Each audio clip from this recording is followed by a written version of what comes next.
This was intense. Jonathan Sacredoti went to the House of Commons Foreign Committee, and these people hate Israel. And he basically taught them that Israel are the good guys and Hamas are the bad guys, and they're siding with the bad guys. Check out this incredible clip. Definitely worth watching to the end. Some of the hostages, unfortunately, many dead, were released, but those were released under a ceasefire agreement. Which is the cessation of the brutal war that forced Hamas into releasing them. Okay, so... right off the bat, these people are insane. He's like, well, Hamas released the hostages during the ceasefire, so let's just have more ceasefires. Well, brilliant. Why do you think they released the hostages in the first place? Because of intense military pressure from Israel, as Jonathan pointed out. I go back to my earlier point, which is about what this journey looks like to something that is a safe and secure Israel, and actually to what extent the continuation of since the end of the ceasefire, the war in Gaza and the way that it's being perpetrated, is there any suggestion in your mind that that is bringing about, whether that be you escalate to the point that you have a ceasefire that is welcomed by the other side and is willing to get hostages, or is the expectation that you just continue to ratchet up in the hope that at some point, what I'm trying to understand, and we've talked about this a couple of times within even this session, which is not the next day, it's how you get to the next day. And that's the bit that I want to understand. What is your view in the appropriate route to go from where you are right now to talking about the next day?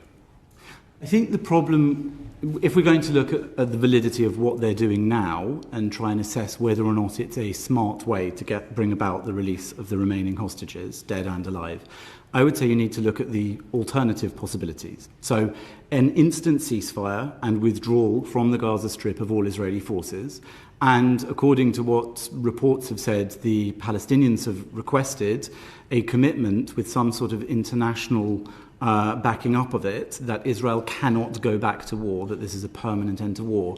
I would effectively characterize that as a surrender, because what it would do is leave in power the terrorist organization Hamas, which is not only genocidally intended towards Israel, but also is brutal and punishing of Palestinians within the Gaza Strip.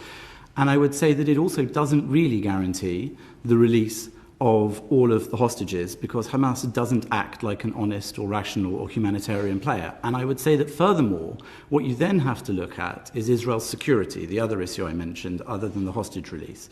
Not only have you left in place that brutal force, that jihadi force in Gaza, backed by Iran, but you also are then faced with the question, what will happen next? What the Arab world will see, Israel's Arab enemies will see, including Hamas, but also including all the others, is that all they need to do is kidnap civilians. Can I just make sure I understand your evidence? You're not saying that all of Israel's Arab neighbours are enemies, are you?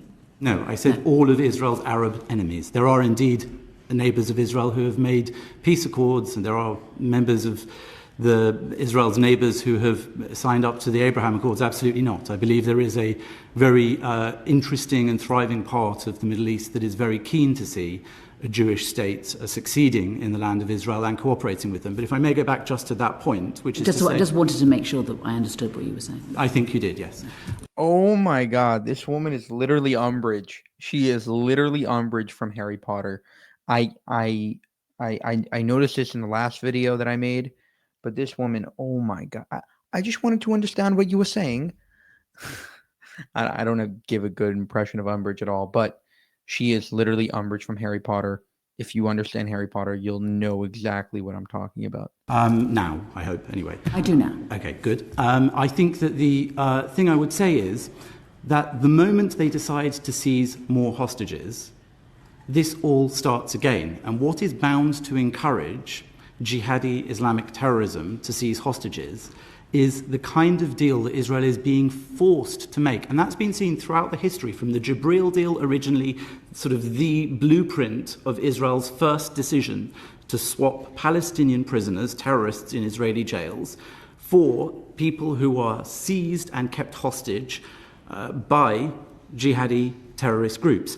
This is a pattern that Israel is forced to repeat, but the more that we try and force it to maximize the price for releasing the hostages, the more in the future the security element of that sort of alternative arrangement to the one we're seeing now will be dreadful for Israel, dreadful for Israeli civilians who know that given half a chance, those same forces, and it's not just Hamas, it's the other terrorist forces in Gaza, it's even the civilians we watched in the videos they streamed themselves, will burst into Israel, they will rape, they will steal, they will kidnap, they will murder, they will take hostages.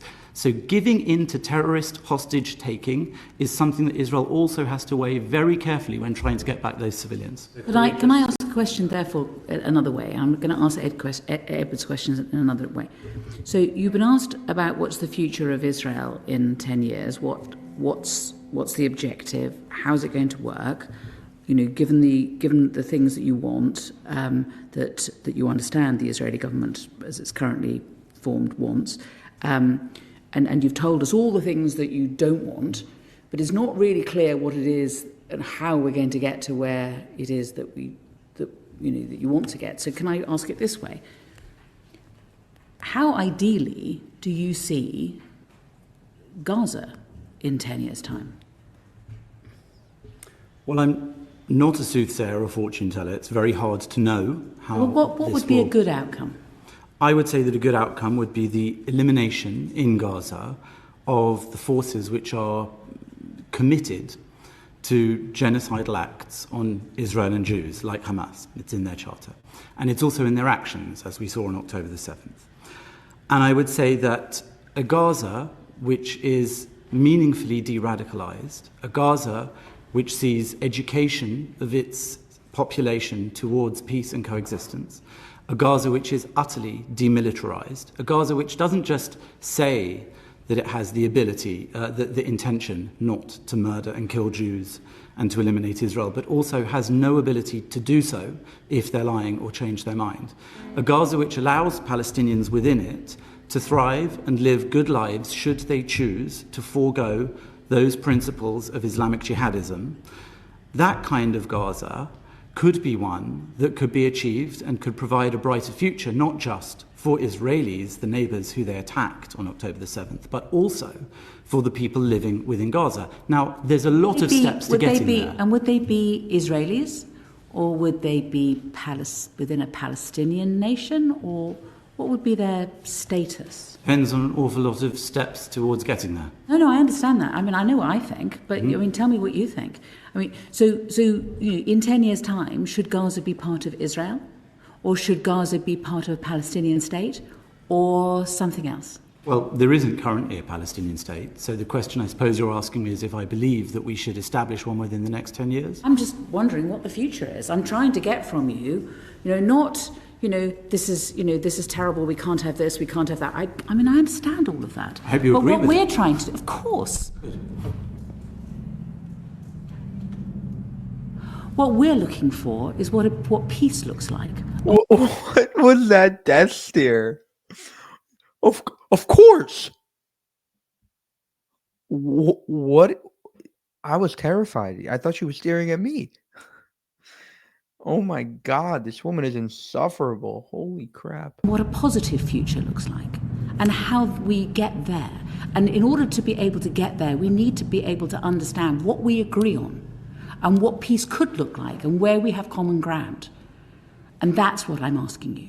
Also, I believe that the common ground are the steps that need to be taken towards getting to whatever that 10-year vision is, which is demilitarization, de-radicalization, de-jihadism, educating towards living peacefully with your neighbours. I believe all of those things will get us to a solution within 10 years if the international community, including Great Britain, chooses to prioritise those things rather than choosing to perhaps sometimes engage in gestures which I think run the risk of making either side feel that they're not getting what they want in terms of an unachievable goal. If the goal can be peaceful coexistence and can be a rejection of violence, then I think that 10-year vision, yes, we can perhaps hope that it could be a state. We can perhaps hope that it could be some sort of emirate situation. I don't know what the solution is. As I said, I really have no ability to foresee it. If you'd asked me 2 years ago if I would have foreseen the Middle East as it is today, if you'd asked any analyst of the Middle East if they would have foreseen the fall of Assad in Syria, the virtual destruction of Hezbollah in Lebanon, the situation in Iran where Israel managed to strike and remove so much of the defense systems, the air defense systems, etc., etc., etc., even October the 7th itself, I think you would be hard-pressed to find somebody that could have predicted all that, and that's just 2 years ago. Of course, but the question is this. Real political leadership has to have some sort of vision as to where it is that it wants to go. Mm-hmm. And what we're scrabbling to try to find is where it is that the current leadership of Israel wants to go. What does it want to achieve? And that was the question that Ed's been asking. That's the questions I've been asking. Well, I think the answer to that is that the state of Israel would like to live in a state of security with any neighbours of it that are willing to commit to that. And furthermore, as it's proven in all of its actions, including the Abraham Accords, but including throughout its history, where there is an Arab partner for peace or for normalising relations, it reaches out its hand to do so. Indeed, it's a state that's also given away large amounts of land in return for those sorts of agreements, even when they aren't particularly rosy. I'm talking, for example, about the Sinai Peninsula in Egypt. So what I would say is that the state of Israel's vision is that. The question that you're asking me, I think, is whether or not the Palestinians have a shared vision, and I think this is key. If the Palestinian identity and political mainstream can commit to a similar sort of vision where they're going to coexist with Israel peacefully, and that there will be some form of compromise towards getting a goal they want, that can be achieved. But I think that as long as they pursue in mainstream Palestinian politics, whether it's Hamas or Fatah or any other part of mainstream Palestinian politics, as long as they continue to pursue the rewarding of acts of terrorism through so-called pay for slay, through a number of other means, through preaching in their mosques, including Fatah mosques, including in the West Bank, Judea and Samaria, the longer that they pursue a continuation of terrorism and extremism and jihadism, I don't see how that's going to be possible. But if they present a viable option for Israel to coexist with, I think they will find a partner in Israel in order to reach that. I think that's a question really for Palestinian politicians. A little disappointing. Gotta admit, he should have been more adamant. No Palestinian state. Sorry. Had one. You sort of acted like fools. Now, sorry. No food for you. No land for you. Here's the second clip here. He sparred with another MP, anti-Israel, very heated here. I mentioned a word earlier, rejectionism. How do we deal with Israeli rejectionism in the West Bank, where there's an ever-increasing number of settlements? I think 2024 had the highest number of land grabs, 24,000 dunams were declared as land state land, sorry. How do we deal with that? So Israel doesn't want to see the West Bank go under Palestinian sovereignty. What are your views?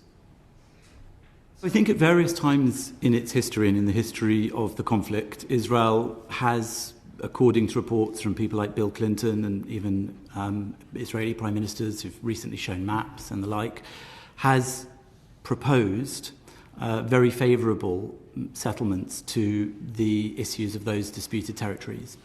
I think that right now, after the atrocities of October the 7th, much of the, let's say, traditionally left peace camp in Israel has really been massively disillusioned by what happened from its Palestinian neighbours. Does that justify violent settlers? I'm not trying to justify anything. I'm not here to defend or anything. I'm just giving you my analysis in answer to your question of what I make of the current situation. So I think that the opinion of many Israeli citizens, and not all, they're certainly not a homogenous group, it's a thriving democracy, but the opinion of much of Israeli society has changed drastically over the last 18 months since that horrific attack. And I think that many who were of the tendency to try to give land in return for peace have found themselves disillusioned again and again over time. And so I suspect that the prospect of trying to convince Israeli people, as well as many Israeli politicians, that land concessions will stop the continued threat, which is very manifest, as we saw on October the 7th and before and after it. I think that it will be very difficult to convince them of that. So what I would suggest is that if that is one's aim and agenda, especially as allied countries, for example, the UK, it would be a really good idea and a strong idea to try to convince Israel. We often talk about confidence building in the actions that states take towards the conflict between the Israelis and the Palestinian Arabs. I think that often that confidence building has not been enough on the side of building the confidence of the Israelis, who have a very obvious fear of the brutality of those neighbours it's expected to negotiate with and make peace with. And so if we can give in any way, diplomatically or politically, some sort of support to our democratic ally in Israel, that they are going to be able to ensure their security, that is more likely, I think. In terms of settlement expansions then, do you think that they should come to an end, or do you think that they should carry on as they are? Well, I think the issues of the disputed territories in Judea and Samaria, the West Bank, is a live issue that has always been part of the negotiations when they've been able to take place between the two sides. I think that there are obviously many good arguments for them to stop. I think there are many good arguments as well in part of negotiations that have been tried and tested by both sides, and they've always been rejected by the Palestinians in negotiations ultimately. In fact, it was Bill Clinton who recently said that in a public address, that the option offered by him 25 years ago was so favourable that it's extraordinary that anyone should think it should remain today after the complete rejection of it. Thank you. Do you think our government should do more to prevent the expansion of settlements? I think our government should very much focus on the cause that might be behind Israeli actions, as I said, which is to build confidence on their part that their security won't be overlooked. So a lot of the issue to do with the territories in the West Bank... Related. So if there's I'll tell you. A lot of the issues to do with territory in that region is to do with security and safety. So obviously Israel is a very tiny country, and at its minimum waste there, should there be, let's say, a surrender of all of those disputed territories, it would mean that the kind of attack that we saw take place, the brutal Palestinian terrorist attack from Gaza that we saw take place on October the 7th, could actually take place on Israel's major cities in central Israel as well, from those putative Palestinian territories. And that is, I think, one of the reasons why the popularity of negotiating over those territories and Israel giving them away is one that has really waned in popularity in Israeli society, because there is a very justifiable fear that should those pieces of land be given over to people who have still not de-radicalized or decided to stop waging an exterminative war on the state of Israel, there is an increased danger there. Is your view everybody who lives in the West Bank, Palestinians that live there, potentially at risk of radicalisation and that can never sort of... Well, I know that you've had written evidence from Impact SE about the Palestinian educational curriculum. So I know that you'll be familiar, if you've read that, with the incitement and the sorts of claims that are taught to children from a very young age. Indeed, Palestinian television broadcasts as well, whether it's been the sermons from Fatah mosques in the West Bank, Judea and Samaria, or whether it has been Gaza. We've done better than that. Nearly everybody on this committee has had the benefit of being able to visit the area, the disputed area, as you call it, and be able to meet people and to talk to them and to work out for ourselves whether or not they have been radicalised or can potentially be radicalised. And I think that's, it's important, of course, for parliamentarians to visit the area so that they can reach their own conclusions on that matter. Yes, and I... What a self-righteous prick this woman is. I honestly, it's hard to listen to, but it's also very funny because it brings me back to my childhood of just watching Harry Potter and the level of smugness of Dolores Umbridge. Unbelievable. Okay, there's like 5 minutes left to this clip. It is getting a little boring. It is. But suffer through the rest of this because I think it gets a lot more interesting towards the end. I also have visited those regions and met many people there as well myself. And I would say that, if you're asking me, are there any people who identify as Palestinian in that area, who are committed to peaceful coexistence, who are not radicalized. Well, of course there are. I think that the challenge for those people is that they're very often treated by their own leadership and their own mainstream political parties in a very deeply problematic way that means that they're not really able to pursue that agenda is their agenda, because there is so much pushing them and their children and future generations towards a continuation of a sort of narrative of infinite and never-ending resistance, which ultimately means resistance to the existence of the State of Israel all too often. And I think is it not also part because of the problem. There's no hope. But there's been hope many times. But at the moment, and for the past few decades, if you were a Palestinian living on the West Bank or in East Jerusalem or in Gaza, you would think there was no hope. There was no possibility of you being able to have equal rights with Israelis or to have your own state. And that is the day-to-day existence of Palestinians. There's certainly those that we have met.